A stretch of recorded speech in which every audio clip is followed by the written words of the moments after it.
હાલ એક ખૂબ જ દુઃખદ સમાચાર સામે આવી રહ્યા છે। ધૂળેટીના પવિત્ર તહેવાર પર ગુજરાતમાં બે અલગ અલગ ડૂબાવાની ઘટનાઓ સમગ્ર રાજ્યને હચમચાવી દીધું છે। અરવલ્લી અને સુરતમાં બનેલી આ કરુણ દુર્ઘટનાઓમાં કુલ 5 આશાસ્પદ યુવાનો અને બાળકોએ જીવ ગુમાવ્યા છે, જેના કારણે હોળીની ખુશીઓ માતમમાં ફેરવાઈ ગઈ છે।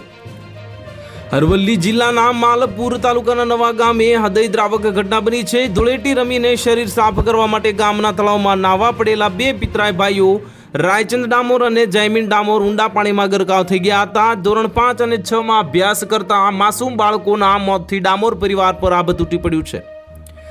મોડાસા ફાયર બ્રિગેડની ટીમે ભારે જહેમત બાદ બંનેના મૃતદેહ બહાર કાઢ્યા હતા, જેમને પોસ્ટમોર્ટમ અર્થે માલપુર CHC ખાતે ખસેડાયા છે।